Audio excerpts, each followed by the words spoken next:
There is a new Teenage Mutant Ninja Turtles movie out, and I really dug it.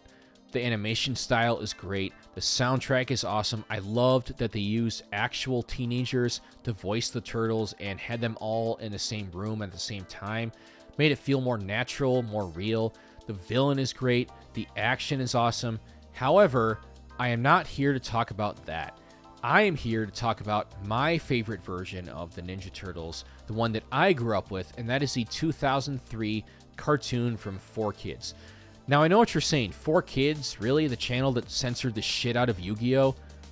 Yes, that is the same channel. However, you would be surprised just how compelling and mature and at times really dark this show is. And I am not going to get into spoilers. If you have not seen the show, don't worry about it. This is just going to be a general explanation video for all of the reasons why I love this show so much and why, if you haven't seen it, you should give it a watch. Number one, right off the bat, is going to be the intro. Now, I know that a lot of Ninja Turtles shows, all of the Ninja Turtle shows, have had very memorable intros. This one, to me, is by far and away the best. If somehow you have not watched it up until this point, I'm not going to play it for copyright purposes, but give it a watch yourself. And that alone will probably get you to want to watch the show. You'll be humming it and singing it for a long time. But if the intro isn't enough to get you into the show, I have many other reasons. Starting with the character development, particularly of the 4 turtles. Now, I am someone who prioritizes character and story above everything else, and this show has it in spades.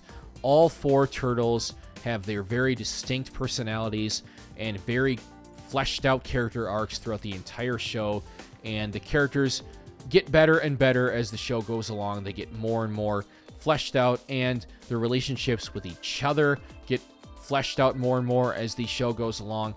Not only that, but every turtle also gets their own chance to shine outside of their relationship with the other turtles. All of them have at least one episode where they spend the entire episode with some other character or group of characters outside of the turtles, and we really get to have a good idea of their different perspectives and personalities. Lone Raph and Cub, for example, is Raph's solo episode where he spends the whole time trying to save this kid that he comes across from the mob, and it really shows that Raph is not such a hard ass, not just the angry guy that he shows on the outside, and his anger is just because he cares so much, and he is a loving guy and will do anything to protect just people in general, but especially his brothers.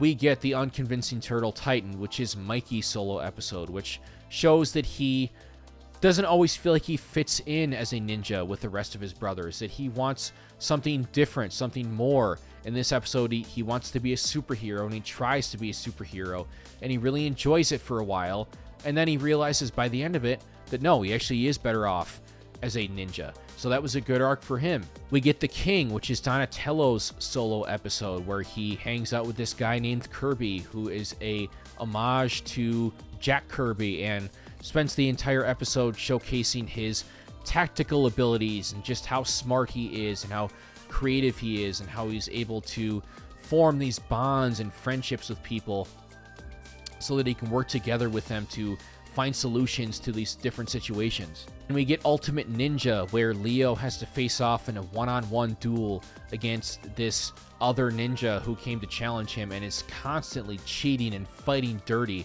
throughout the entire episode.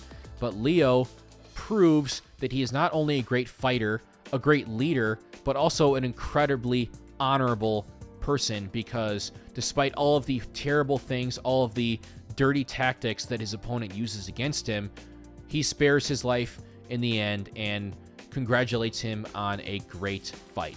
But it's not just the turtles. A lot of these side characters get their fair share as well. Splinter is great and has a very interesting arc of his own, to where he slowly becomes okay with letting the turtles hang out on the streets and eventually encourages it and becomes a part of it at a certain point. We get April, who is terrified by the turtles at first and then slowly becomes really good friends with them. And then we get Casey, who is this just absolute rage-filled hard ass and gets taught by the turtles that it's not good to be always angry. And he gets his relationship with April that gets fleshed out throughout the entire show. We had other side characters like Professor Honeycutt and Leatherhead that were very interesting additions to the show. The voice acting is also great. You will notice a lot of the same people that voiced characters in Yu-Gi-Oh! Also voiced main characters in this Ninja Turtles iteration. You will notice that Raphael was voiced by the same guy that voiced Tristan, that Michelangelo is Joey, that Splinter is Pegasus, that Casey Jones is Duke Devlin, which I thought was pretty cool, but they probably even do a better job in this show because the writing is honestly better, and this is coming from someone who really enjoys Yu-Gi-Oh! This is a much better written show, and they just picked the perfect actors to voice these characters, even though they might have been a little bit older, but they even did different accents, and some of them deepened their voices a little bit, so they did very specific voices that they stuck to throughout the entire show, and I thought that everyone did a fantastic job, including Scotty Ray, which brings me to my next point, which is honestly the big selling point for this show, and that is the villains, headed by the big villain of the Turtles, and that is the Shredder. This is by far and away the best and scariest version of Shredder that we have ever seen, and that is the main reason to watch this show. There is a little bit of a twist on who exactly the Shredder is, which might throw you off a little bit at first, but I am totally used to it now, and I am totally fine with it. But even that doesn't take away from just how perfect Scotty Ray is as this character. I don't know if I can think of, and I'm not exaggerating here, another character in any other movie or TV show or anything that is this evil, that is this threatening, that has caused this much harm, that has killed this many people, that is so irredeemable and so scary, and you feel like our turtles are actually in danger, that has such a creepy laugh. I mean, Scotty Ray's Shredder laugh will stick with you until the end of time. And the Shredder theme that plays every time he shows up is phenomenal as well. The guy is always there at the front of the battle. He is a great physical fighter that every time he's on screen, you feel like danger is real, and Scotty Ray is a huge part of that. I could do an entire video on just how good this version of the Shredder is. I mean, if you haven't seen it, you have no idea.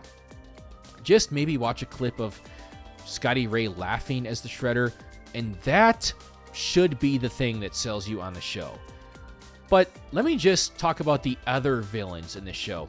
Bishop, who gets introduced later in, I think, early season 3, is also one of my favorite villains of all time. He is another guy that is very mysterious and has a very dark and messed up backstory, and that you find out slowly through pieces getting revealed.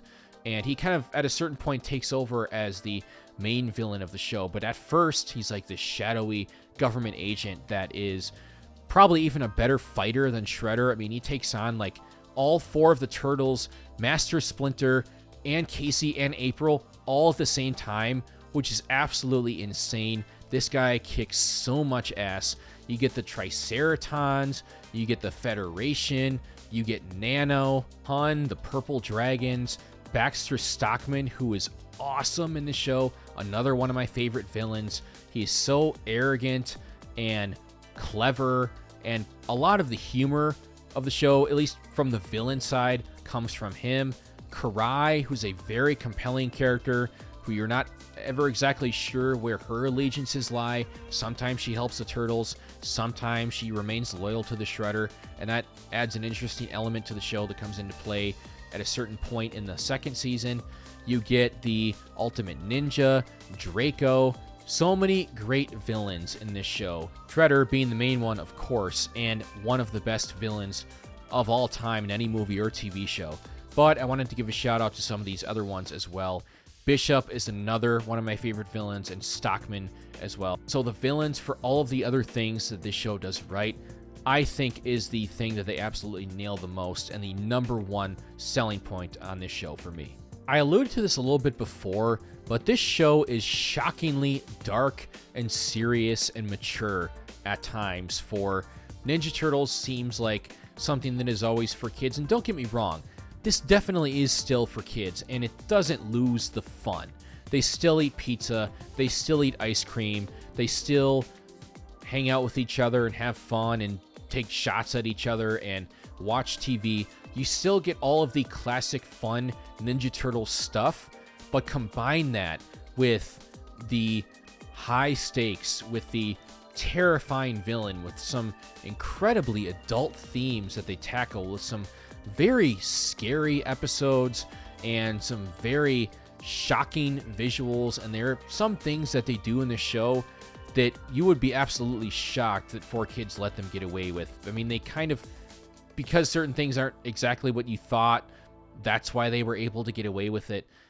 But even so, this show does a lot more than you would expect for a Ninja Turtle show, while also, like I said, still maintaining all of the fun that you would expect out of Ninja Turtles. I also think this show, aside from maybe the new movie, has the best action of all of the versions of Ninja Turtles. Certainly better than the 80s show, which a lot of people criticize for the Turtles not actually using their weapons. In this one, they use their weapons. And there certainly are times where you kind of cut away and see just a bunch of bad guys falling down. But for the most part, you will see everything happening. And the hand-to-hand melee, weapon-to-weapon fights are really, really good, especially when they're fighting the Foot Ninja or the Shredder or Bishop.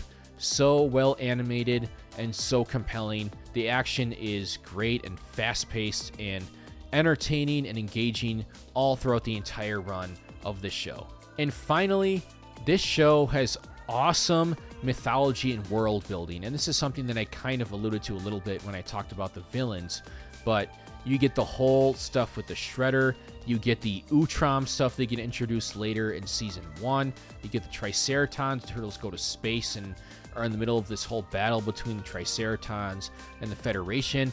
You get introduced to Bishop and his shadow government organization and everything that's going on there. You get the Battle Nexus, which is one of my personal favorite arcs at the end of Season 2, where you get this big tournament of all the turtles and a bunch of other creatures from all around the universe in different universes fighting each other, and something that Splinter's been a part of for a long time. And you learn about his past, and a lot of people that he's known over the years get introduced to some fun new side characters.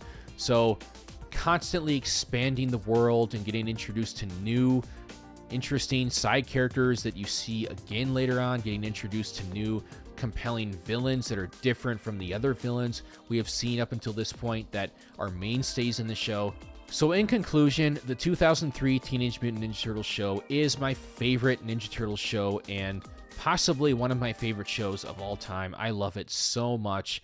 And I'm probably about due for a rewatch, so I may do like a full series retrospective from start to finish. If that is something you guys would be interested in, drop a comment below and I will get started on that. And if you have seen the show, what do you think? Drop a comment. If you haven't seen the show, start watching it, then drop a comment. Let me know what you think. If you enjoyed this video, hit the like button. Likes are super important for growing my channel, helping me push my videos out to more people. If you enjoy my content in general, subscribe, hit the notification bell to get notified when I post a video. I got more stuff coming, including possibly some more Ninja Turtles content if you guys want to see that. So stay tuned. I will see you soon.